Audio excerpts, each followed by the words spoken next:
하나님의 말씀은 마태복음 7장 24절로 29절 말씀입니다. 마태복음 7장 24절로 29절.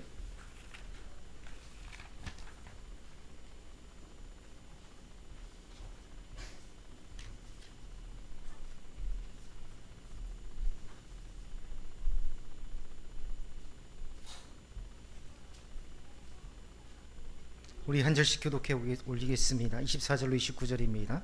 24절. 그러므로 누구든지 나의 이 말을 듣고 행하는 자는 그 집을 반석 위에 지은 지혜로운 사람 같으니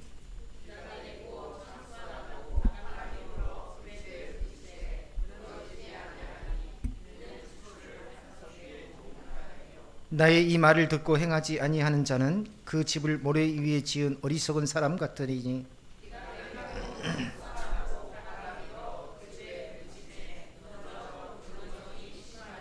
예수께서 이 말씀을 마치심에 무리들이 그의 가르치심에 놀라니 이는 그 가르치는 것이 권위 있는 자와 같고 그들의 서기관들과 같지 아니함일러나. 아멘. 기도하겠습니다. 자비로우신 아버지 하나님, 주를 찬송하고 경배합니다.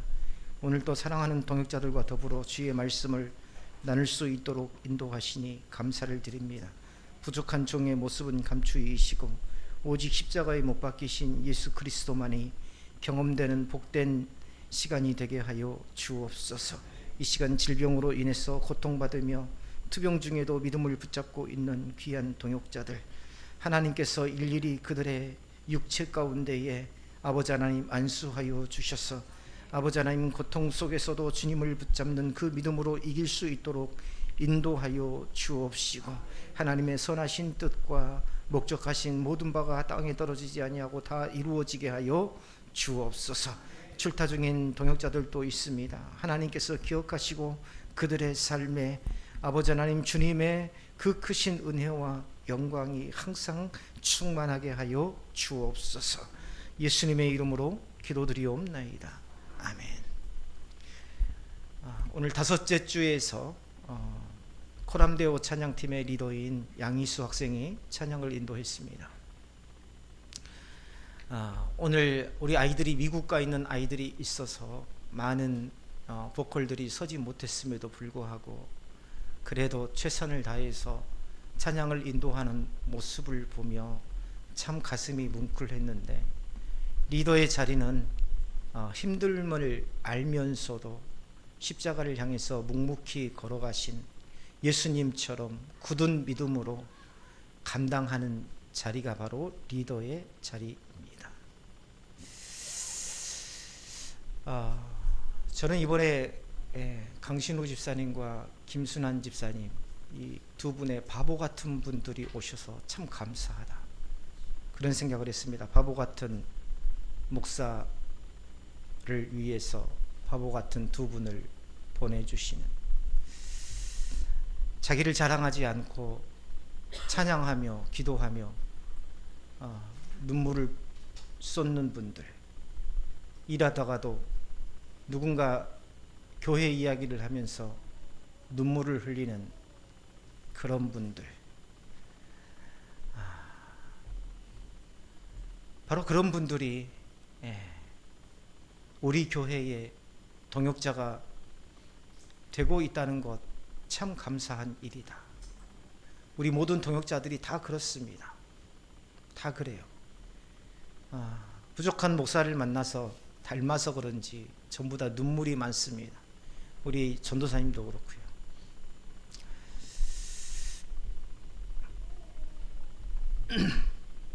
우리가 바보가 되지 않으면 갈 수 없는 곳이 바로 십자가의 길입니다. 어떻게 자기가 똑똑하다고 생각하는 사람이 갈 수 있는 길이 십자가의 길이겠습니까? 절대 가지 못합니다. 자기의 힘과 자기의 능력을 믿는 사람들은 결코 갈 수 없는 곳이 바로 이 십자가의 길입니다. 그 길을 우리 아이들에게 우리의 삶을 통해서 보여주고 가르쳐주는 것이 저희의 의무입니다. 그래서 다섯째 주에는 우리가 찬양은 이렇게 하는 것이다, 저렇게 하는 것이다, 리더는 이렇게 하는 것이다, 저렇게 하는 것이다 라고 가르쳐주기보다 우리 희수와 같이 다음 세대들이 나와서 찬양을 인도함으로써 리더의 준비가 어떠해야 되고, 리더의 모습이 어떠해야 되고, 리더의 마음이 어떠해야 되는지. 지난 시간에도 말씀을 드렸지만 리더가 외형적인 것에 마음을 빼앗기게 되면, 또 리더가 자기를 위한 생각에 골몰하다 보면 나머지는 자기의 욕심과 욕망을 채우기 위한 도구가 되어버립니다. 목회자가 자기의 욕심을 채우기 위한 그러한 욕망에 집중하다 보면 모든 교회의 구성원은 도구가 되어버립니다. 무엇보다도 목회자는 성도 한 사람 한 사람, 동역자 한 사람 한 사람의 삶을 이해하고 그 마음을 기도하면서 성령께서 그 마음을 이해할 수 있도록 지혜를 주시기를 간절히 구해야 되는 것이 바로 목회자입니다. 오늘 은혜롭게 찬양 인도를 한 우리 양희수 학생을 위해서 우리 박수 한번 쳐줄까요? 우리 교회 예배의 특징이 있습니다. 사람을 소개하지 않습니다. 예배 순서 느끼셨겠지만 다음은 누가 나와서 기도하겠습니다, 이렇게 예배의 순서마다 소개하지 않습니다. 오직 그 흐름이 온전히 예수 그리스도께 향할 수 있도록, 그리고 기도자는 목사님, 귀한 종 이런 수식어를 붙지 않습니다. 오직 주의 종이라는 이 말만 기도에서 사용합니다.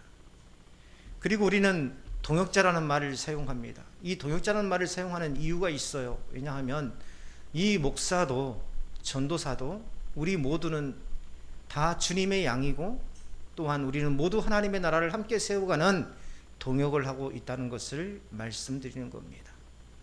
나를 보고 따라오지 말고 오직 말씀 되신 예수 그리스도를 따라가시라 하는 그러한 의미를 가지고 있습니다. 우리 교회는 함께 세워져가는 그러한 예배를 드립니다. 찬양을 잘하고 악기를 잘 다루는 그러한 사람들의 예배가 아니라, 내가 잘 못하지만, 찬양도 잘 못하지만, 그러나 우리가 주를 사랑하는 마음으로 함께 서서 함께 세워져 가는 교회. 앞서 말했지만 그러한 바보 같은 사람들이 모여서 오직 예수님만 바라보고 나아가는 그런 교회 공동체. 저는 그런 교회 공동체가 참다운 교회로서의 모습을 갖추는 교회가 아닌가라는 생각을 하게 됩니다. 오늘 또 그러한 은혜가 우리 가운데 충만하시기를 주님의 이름으로 축원합니다. 오늘 본문과 제목, 주일학교 때 불렀던 찬양이 생각납니다. 주의 말씀 듣고서 준행하는 자는 반석 위에 터닫고 집을 지음 같아. 반석 위에 집을 짓고 계신가요? 집은 삶의 근원적인 기초를 말합니다. 집에서부터 모든 삶의 지경이 형성되기 때문입니다. 어제 우리 김혜선 권사님 큰아들이 결혼식을 하는 것을 보면서 참 마음이 흐뭇했는데, 또 하나의 가정이 주 안에서 복되게 출발하는구나 라는 생각을 하니 참 감격스러웠습니다. 집을 등한시하고 자신의 삶을 세워가려는 사람처럼 어리석은 사람이 없습니다. 직장인들은 월급을 받는 것, 그리고 집에 그 월급을 가져다 주는 것만으로도 목에 힘이 들어가던 시절이 있었습니다. 1980년대까지만 해도 그랬던 것 같아요. 여자가 뭘 알아? 남편이 벌어다 준 돈으로 그저 살림만 하면 되는 것이지. 이 80년대까지는 우리 남자들이 큰 소리를 치며 살았습니다. 그 월급이 많고 적음을 따지지 않고 그 월급을 가져다 주는 그 사실 하나만으로도 남자들은 목에 힘을 줄 수 있었던 그런 시절. 그것 이상을 집에서 요구하는 것은 무리한 요구처럼 생각되었습니다. 그래서 열심히 직장 생활을 하고 아끼고 돈을 모았지만 예상치 못한 불행이 찾아와 집이라는 보금자리가 결국은 그 큰 균열과 아픔을 겪는 그러한 드라마 등이 한참 그 시절에 많이 방영되기도 했었습니다. 오늘 말씀은 바로 그 집이 상징하는 우리 삶의 근거를 어디에 두고 있느냐라는 중요한 질문을 던지고 있는 말씀입니다. 많이 들었던 말씀이지만 결코 가볍지 않는, 동화 속에 나올 것 같은, 홍수가 날 때에 반석 위에 집을 짓는 사람은 걱정이 없고 모래 위에 집을 짓는 사람은 떠내려가는 그 모습을 상상하며 마치 어렸을 때에 읽었던 개미와 배짱이의 이야기와 같은 그 느낌으로 전달되기는 하지만 실은 매우 엄중한 삶의 명령이 바로 오늘 본문의 말씀이더라. 예수님께서 산에 올라가 전하셨던 산상수훈의 마지막 부분이 바로 오늘 말씀입니다. 24절에 말씀 우리 다 같이 한번 읽어볼까요? 24절입니다. 시작.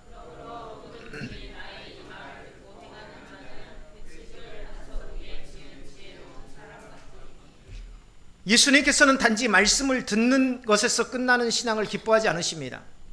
말씀은 귀로만 받아들이는 지식이 아니라 삶으로 순종해야 할 진리입니다. 예수님께서 산상수훈에서 하나님의 나라를 소망하는 천국 백성의 삶이 어떠해야 되는 것인지를 자세하게 가르쳐 주셨어요. 심령이 가난한 자가 복이 있는 자, 마음이 청결한 자가 하나님을 볼 것이라고 하셨고, 원수를 사랑하고 은밀한 중에 기도하며 염려하지 말고 먼저 하나님의 나라와 그의 의를 구하라. 직접 우리 삶에 맞닿아 있는 그러한 굉장히 현실적인 말씀을 우리에게 전해 주셨습니다. 그리고 마지막에 이르러 그 모든 말씀을 듣는 자가 아니라 행하는 자가 지혜로운 사람이라고 선언하십니다. 결국 신앙의 참된 여부는 얼마나 많은 말씀을 알고 있는가에 달려있지 않고 그 말씀 앞에서 얼마나 순종하며 살아가는가에 달려있다는 뜻입니다. 설교자도 마찬가지입니다. 설교의 은혜가 달변에 있지 않습니다. 달변에 있는 것이 아니라 설교자의 삶에 있다라는 것을 우리는 잊어서는 안 됩니다. 사람들은 종종 신앙을 감정적으로 판단하려고 합니다. 은혜를 많이 받았는지, 눈물을 얼마나 흘렸는지, 얼마나 감동을 받았는지를 중요하게 생각합니다. 물론 하나님 앞에서 감격하고 눈물을 흘리는 것 귀한 일입니다. 그러나 눈물보다 더 중요한 것은 바로 순종입니다. 감동은 순간적으로 지나갈 수 있지만 눈물이 멈추면 내 마음이 메말라지고, 그러면 아무런 감동도 느낄 수 없지만 순종은 삶을 바꾸기 때문이죠. 말씀을 들을 때마다 은혜를 받는다고 말하지만 실제 삶은 변하지 않는다면 그는 아직 반석 위에 집을 세우지 못한 사람입니다. 예수님께서 우리의 입술보다 삶을 보세요. 우리의 감정보다 방향을 보십니다. 얼마나 오래 교회를 다녔는가 보다 얼마나 말씀을 따라 살고 있는가를 보십니다. 듣고 행한다는 것에 먼저 주목해야 돼요. 듣는다는 것은 청종입니다. 듣고 따른다. 즉 듣고 따른다는 걸 의미하죠. 그리고 행한다는 것은 단회적인 것이 아니라 지속적이고 반복적인 삶의 실천을 의미합니다. 그리고 반석 위에 집을 세우라고 명령하십니다. 반석이 뭡니까? 흔들림 없이 견고하고 변함 없는 것을 상징합니다. 그리고 반석은 언약입니다. 결코 변하지 않는 하나님의 약속, 더욱더 구체적으로 확장된다면 그것은 하나님의 말씀입니다. 그러니까 반석 위에 집을 세운다는 것은 말씀을 기반으로 삶을 세워간다는 것을 의미합니다. 그러면 반석 위에, 즉 말씀 위에, 말씀에 따라서 삶을 세워가는 사람에게 시련이나 문제가 없을까요? 그렇지 않습니다. 25절을 우리 다 같이 한번 읽어보겠습니다. 25절입니다. 시작.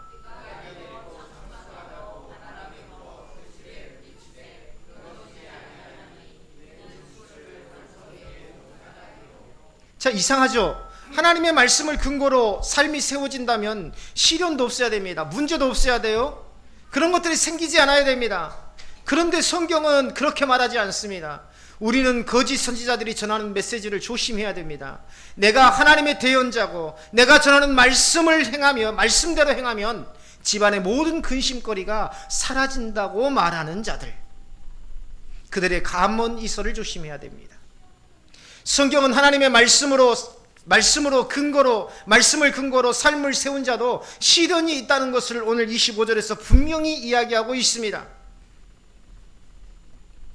비가 내리고 창수가 나고 바람이 불고 그것들이 그 집에 부딪힌다. 비는 위로부터 오는 시련을 상징하죠. 돌발적이고 예측할 수 없고 내 스스로 전혀 방어할 수 없는 시련입니다. 창수는 땅에서의 환난을 말합니다. 사업의 실패, 사기를 당하는 것, 육체의 질병, 경제적인 고난, 이러한 모든 것이 바로 창수와 같은 것이라고 할 수 있습니다. 흙탕물 속에서 내 스스로 구제할 수 없는 상태가 바로 창수의 상태죠. 바람은 외적인 공격입니다. 수없이 들려오는 조롱과 비웃음, 욥과 같이 주변의 친구들이 내가 당할 고난을 당한 것이다라고 하는 보이지 않지만 사람들의 마음을 후벼파고 아프게 하는 그런 말이나 사람들의 시선, 그게 바로 뭡니까? 바람이죠. 이것들을 종합해 보면 피할 곳이 없는 환난, 위로부터 땅에서부터 그리고 주변 사람들까지 철저하게 나 혼자 외에 고립되어 있는 그런 상태, 온전히 나 혼자 그 아픔 그 고통을 다 감당해야 되는 그런 상태, 이게 바로 지금 비가 내리고 창수가 나고 바람이 부는 그런 상태입니다. 그것이 와서 부딪힌다고 합니다. 어디예요? 집에. 집이라는 것은 내 삶의 근거라고 했습니다. 우리 삶에, 나의 삶에. 이것은 필연적인 환난, 즉 누구든지 이 땅에서 살아가는 자들에게는 피할 수 없는 그런 환난이 온다는 것입니다. 겪었고 앞으로도 올 것이고 반드시 올 수밖에 없는 그런 환난. 예수님을 믿는다고 해서 환난이 사라지는 게 아닙니다. 오히려 믿음으로 살아가기에 더 큰 시험과 환난을 겪을 때도 있어요. 세상은요, 하나님을 경외하며 살아가는 사람들을 미련하게 바라봅니다. 아까 두 분 집사님에 대해서 이야기했듯이 저런 바보 같은 사람들, 저런 바보 같은 목사들, 예수가 뭐라고 예수 말만 하면 저렇게 퐁퐁 우나. 사람들은 우리가 힘들고 서러워서 우는 줄 압니다. 내 인생 때문에 우는 줄 압니다. 근데 그렇지 않아요. 그렇지 않습니다. 일종의 카타르시스예요. 나를 붙드시는, 나 같은 이러한 자도 붙드시는 그 하나님의 은혜를, 그 하나님의 은혜에 감격해서 내 감정적으로 감당할 수 없는 상태에 이르러서 내 눈물이 터지는 것입니다.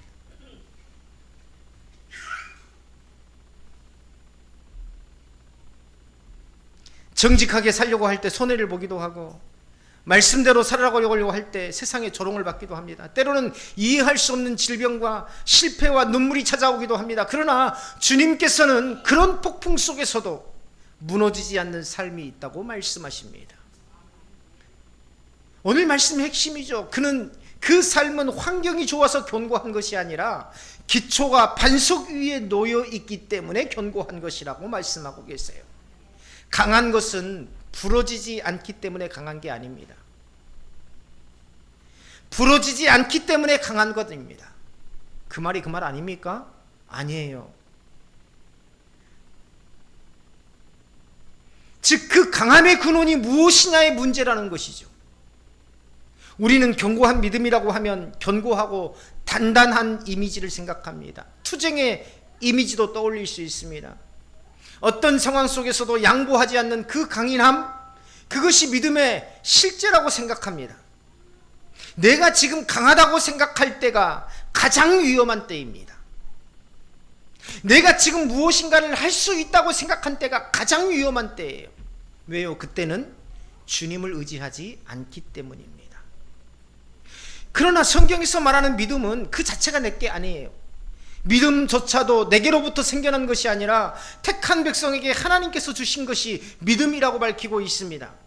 그래서 로마서 1장 17절에서 믿음으로 믿음에 이르게 하나니라고 말씀하고 있습니다.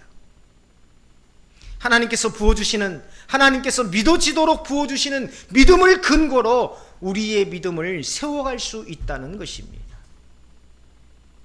그러나 그 믿음의 견고함은 나의 단단한 의지나 결단이나 삶의 견고한 습관이 아닙니다. 믿음의 견고함은요, 마치 부목과 같은 것입니다.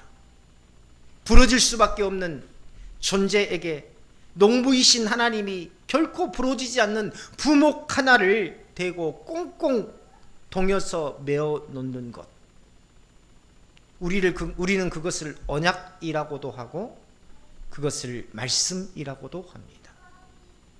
저는 우리 인생의 가장 튼튼한 부목이 바로 이 언약의 말씀이라는 것을 의심하지 않고 있습니다.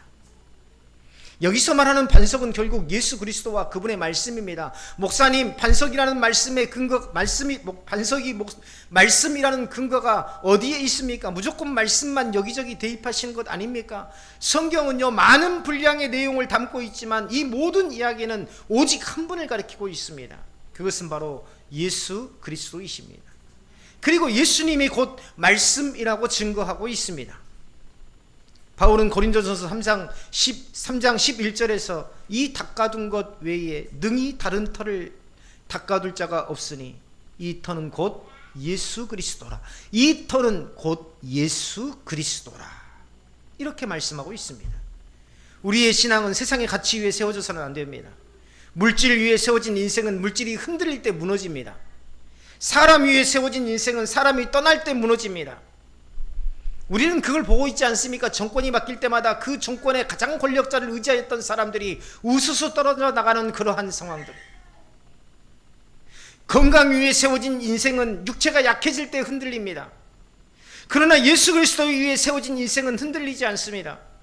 세상이 줄 수 없는 평안이 그 안에 있기 때문이죠. 남들이 이해할 수 없는 그 가치가 머릿속에 있기 때문이죠. 남들이 가질 수 없는 그 하나님의 놀라우신 은혜가 가슴 속에 가득하기 때문에 굳이 이 세상 것에 굳이 욕심낼 필요가 없는 것이죠.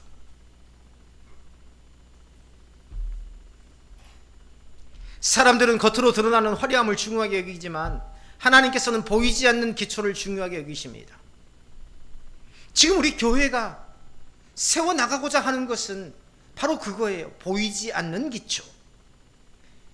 지금까지 나는 평생을 신앙생활 해왔습니다. 그러나 우리의 보이지 않는 기초는 어떠하냐는 거예요. 그 기초를 지금 다시 세우자는 겁니다. 진짜 집의 가치는 외형이 아니라 기초에 달려 있습니다. 믿음의 사람들은 언제나 말씀 위에 자신을 세우기 위해 몸부림쳤습니다. 다윗은 시편 119편 105절에서 주의 말씀은 내 발의 등이요 내 길의 빛이니이다 라고 고백하였죠.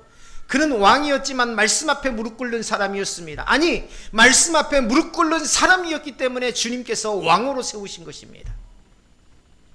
자신의 죄가 드러났을 때 변명하지 않았고 하나님의 책망 앞에서 회개했습니다. 그래서 다윗의 인생에는 많은 눈물이 있었지만 끝내 무너지지 않았습니다. 사도 바울 또한 수많은 환난과 핍박 속에서 흔들리지 않았습니다.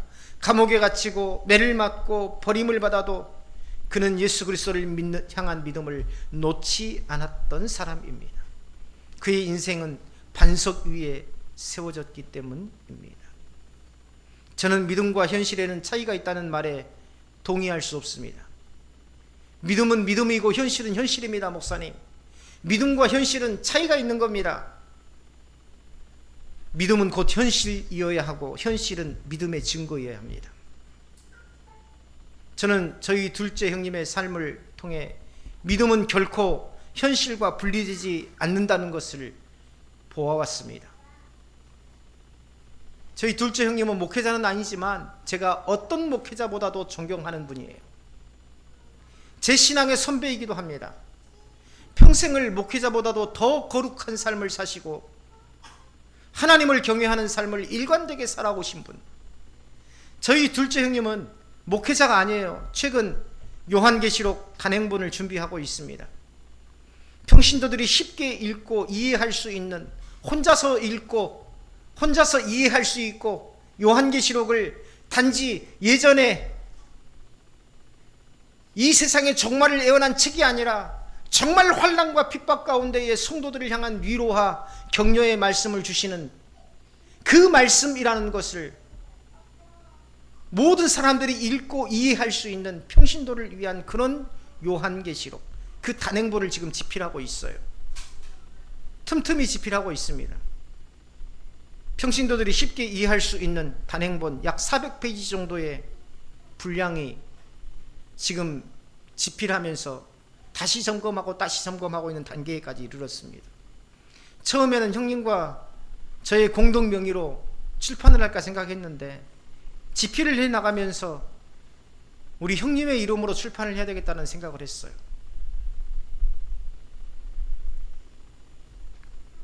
삶을 살아낸 자가 저자여야 되겠다라는 생각을 했기 때문입니다.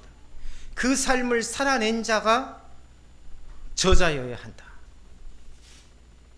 또 무엇보다도 요한계시록의 신학적 자료들을 수집하고 종합한 분이 형님이시기 때문에 단지 저는 그것을 유연하게 성도들이 알아볼 수 있는 그러한 언어로 바꾸는 역할만 했을 뿐이지 실제 집필자는 형님이라는 생각이 들어서 형님의 이름으로만 집필하겠다. 우리 형님의 인생에 단 한 권의 자신의 저서를 선물하고 싶다라는 생각을 했습니다.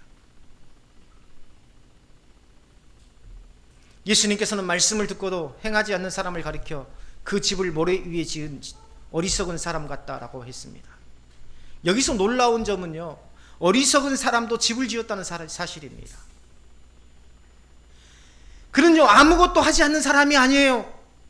집을 짓기 위해 애썼고 수고했습니다. 겉으로 보기에는 반석 위에 지은 집과 크게 달라 보이지 않았을 것입니다. 그러나 차이에는 기초에 있습니다. 그 차이는 기초에 있어요.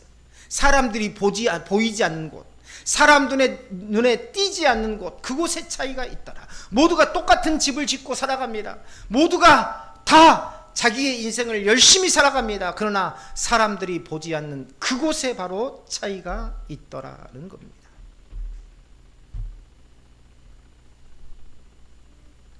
모래 위에 집을 지었다는 것은 말씀 없이 자신의 생각과 욕심대로 살아가는 삶을 의미합니다. 듣기는 하지만 순종하지 않는 삶, 하나님의 뜻보다 자신의 판단을 더 신뢰하는 삶. 모래 위에 지어진 집은요 처음에는 편안해 보입니다. 굳이 깊이 파고 기초를 다질 필요가 없기 때문이죠. 시간도 적게 들고 수고도 덜 들어갑니다. 그래서 많은 사람들이 모래 위에 집을 짓습니다. 우리는 건축을 하시는 분들이 바보 같은 사람들, 어떻게 모래 위에 집을 짓는 사람이 어디가 있습니까? 모두가 땅을 다지고 기소를 튼튼하게 해서, 우리가 화장실을 짓는데도 그 기소를 세멘트로 다듬듯이 모래 위에 바로 짓는 사람이 어디 있습니까? 그런데요 실제로 우리 인생을 모래 위에 지은 사람들이 참 많습니다. 많은 사람들이 모래 위에 집을 짓습니다. 말씀대로 사는 일은요 자기 부인이 필요합니다. 말씀대로 사는 삶이란 내게 무엇인가를 측량하고 기준을 잡을 수 있는 계층용 자를 가졌다는 의미가 아니에요. 내게 무언가를 갖다가 측량할 수 있는 자가 내 손에 쥐어졌다는 것, 말씀을 가졌다는 것은 그것을 의미하는 게 아닙니다. 목사가 말씀을 붙들고 설교를 하고 말씀 전하는 자가 되었다는 것은 성도들의 삶을 재단하고 평가하고 기준을 제시하고 그런 권한이 있다는 것을 말하는 게 아니라는 것입니다. 말씀대로 사는 삶이 되었다는 것은 내게 새로운 기준이 생긴 게 아니라 새로운 내 삶의 근거가 주어진 거예요. 말씀이 기준이 아니라 내 삶을 세우기 위한 근거다. 따라서 합니다. 말씀은 기준이 아니라 내 삶을 세우기 위한 근거다. 좀 설명하기는 난해하지만 이렇게 한번 설명해 보겠습니다. 말씀으로 자신의 집을 짓지 않으면서 다른 사람을 향해서 이렇게 저렇게 지으라고 하는 것, 하나님이 원하시는 게 아닙니다. 그것은 말씀을 평가의 기준으로만 삼는 거죠.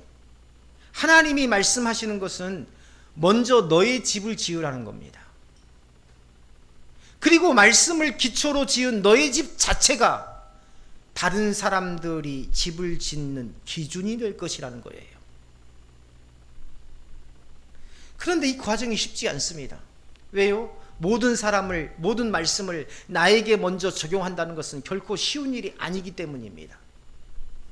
이 과정 속에서 우리는 죄를 끊어내야 되고 욕심을 내려놓아야 하고 손해를 감수해야 할 때도 있어요. 그러나 사람들은 그런 과정을 싫어합니다. 쉽고 편한 길을 원합니다. 그래서 말씀보다 자신의 감정과 경험을 따라 살아갑니다. 하나님 앞에서 회개하기보다 자신을 합리화하려고 합니다. 순종보다 타협을 선택합니다. 그러나 그렇게 세워진 삶은 결국 무너질 수밖에 없더라. 주님께서 비가 내리고 창수가 나고 바람이 불어 그 집에 부딪힘에 무너져 그 무너짐이 심하니라. 반석 위에 지은 집과 동일한 폭풍이 찾아왔지만 결과는 전혀 다릅니다. 무너짐이 심하였다라고 말씀하고 있어요. 무너짐이 심하였다는 것은 집을 짓기 전보다 더 악하게 되었다는 것을 의미합니다. 세상은 겉모습만 보고 그 사람이 얼마나 견고한지를 판단하려고 합니다. 그러나 진짜 모습은 폭풍이 불어올 때 드러납니다.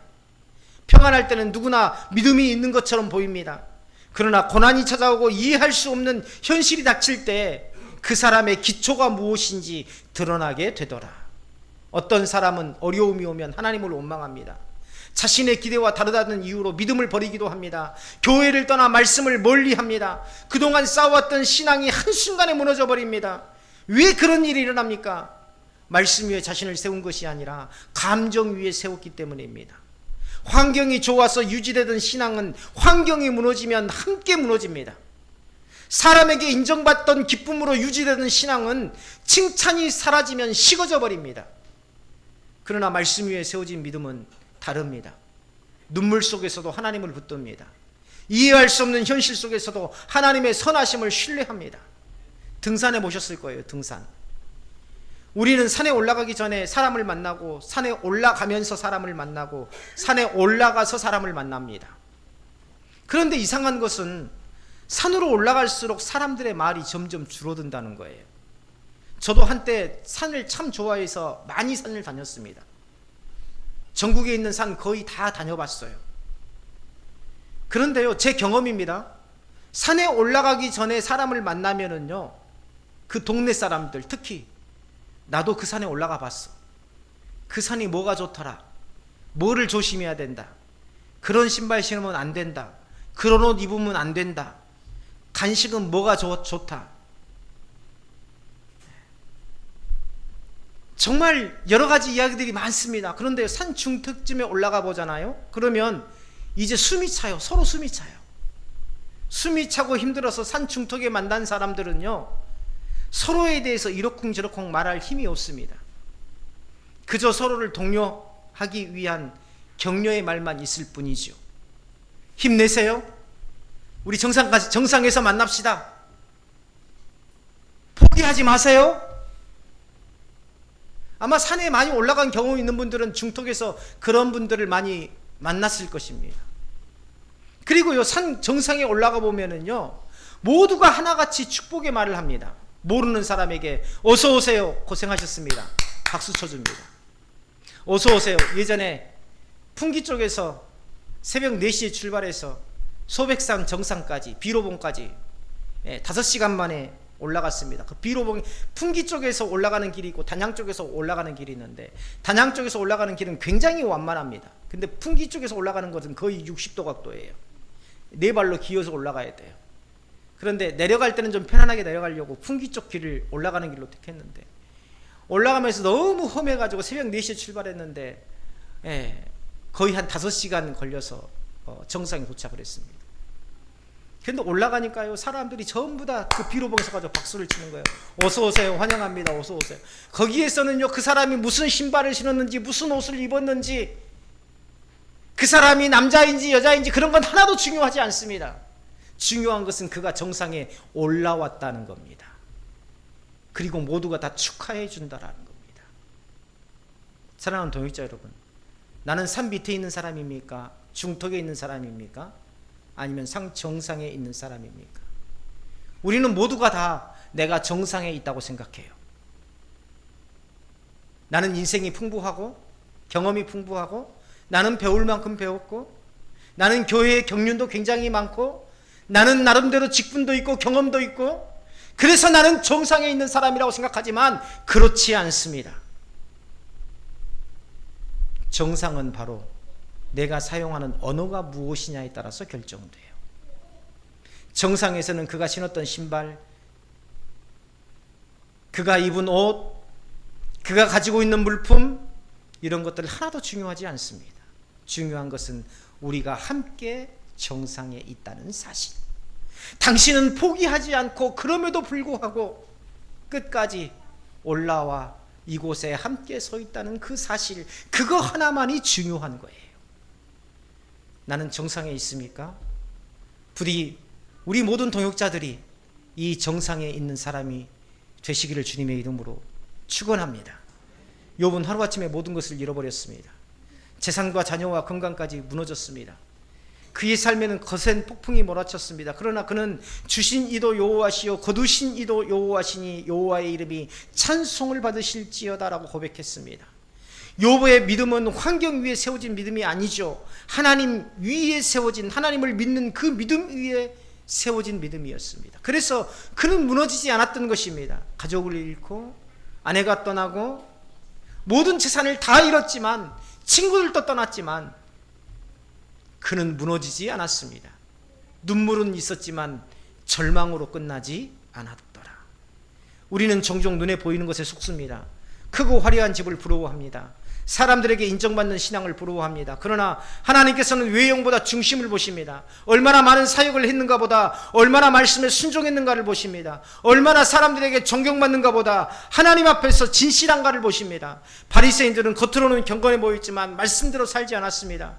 예수님께서는 그들을 향해서 회칠한 무덤과 같다고 책망하셨습니다. 겉으로는 아름다워 보였지만 안에는 죽은 자의 뼈와 더러운 것이 가득했기 때문이죠. 신앙생활은 결국 기초를 세우는 일입니다. 우리 집의 완성은 이 땅에서 하는 게 아니에요. 우리는 이 땅 위에서 기초를 세우는 자들입니다. 우리 집의 완성은 영원한 하나님의 나라에 있습니다. 하루아침에 완성되지 않습니다. 말씀을 듣고 순종하는 작은 삶이 쌓여가는 과정, 기도하기 싫은 날에도 하나님 앞에 무릎 꿇는 일, 용서하기 어려워도 말씀 때문에 용서하는 일. 오늘 주일 아침에 나올 때 편안하셨나요? 저는 어제 긴 여행을 했더니 아침에 몸이 조금 무거웠습니다. 그러면서 우리 동역자들 생각했습니다. 한 사람 한 사람 아침에 예배 시간에서 맞춰서 나오는 것이 얼마나 힘들까. 우리 다음 세대들 아침 일찍 찬양 연습하려고 나오는 게 얼마나 힘들까. 그러면서 두 가정을 생각했어요. 우리 김예린 집사님 가정, 우리 김인사 집사님 가정. 나 혼자만 나오면 되는 게 아니라 그 아이들을 다 챙겨가지고 그 전에 나오는 그 시간들이 얼마나 복잡하고 힘들까. 그러나 이거 우리가 멈출 수 없는 것, 이게 바로 믿음의 기초를 세우는 일이기 때문입니다. 아무도 알아주지 않아도 하나님 앞에 거룩함을 지키는 일, 그런 순종들이 쌓일 때 우리의 삶은 반석 위에 세워져 갑니다. 예수님께서 산상수훈을 마치면서, 오늘 이 말씀이 바로 산상수훈의 마지막 마무리입니다. 산상수훈을 마치면서 듣는 자에게 결단을 요구하시죠. 하나님께서는 무지한 사람보다 알고도 순종하지 않는 사람을 더 엄중하게 다루십니다. 그래서 야고보서에서 뭐라고 합니까? 너희는 말씀을 행하는 자가 되고 듣기만 하여 자신을 속이는 자가 되지 말라. 말씀을 듣기만 하고 행하지 않는 자는 자신을 속이는 자랍니다. 듣기만 하는 신앙은 결국 자신을 속이는 신앙, 말씀을 많이 아는 것 같지만 실제 삶은 변하지 않기 때문이죠. 오늘 우리의 삶은 어디에 세워져야 되는지 돌아보시기를 바랍니다. 신앙은 교회에서만 드러나는 게 아닙니다. 가정과 직장과 삶의 자리에서 드러나야 됩니다.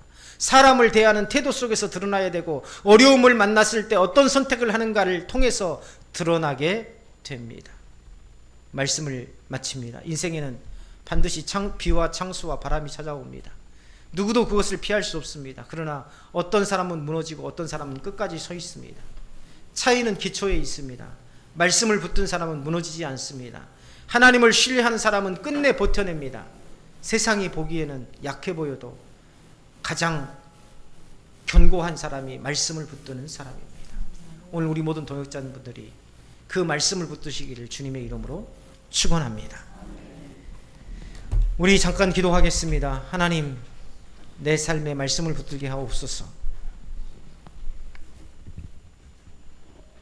비가 내리고 창수가 나고 바람이 불어도 흔들리지 않는 삶이 되게 하여 주옵소서. 참으로 이 세상에 썩어질 것들을 붙들지 않게 하시고 오직 영존하신 그 하나님의 진리를 붙들게 하여 주옵소서. 우리 다 같이 기도하겠습니다.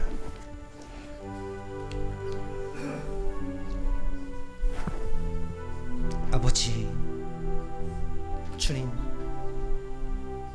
은혜를 감사합니다. 오늘도 아버지 하나님 주 안에서 예배하시고 그 크신 은혜로 나아갈 수 있도록 주님 인도하심을 감사합니다. 주님의 은혜와 사랑이 아버지 하나님 우리 가운데 있게 하시고 그 능력의 정중에서 우리를 붙들 수 있도록 주님께서 아버지 하나님 붙잡아 주옵소서. 오늘도 생명 되신 예수 그리스도를 따라가는 우리 믿음이 되게 하여 주옵소서.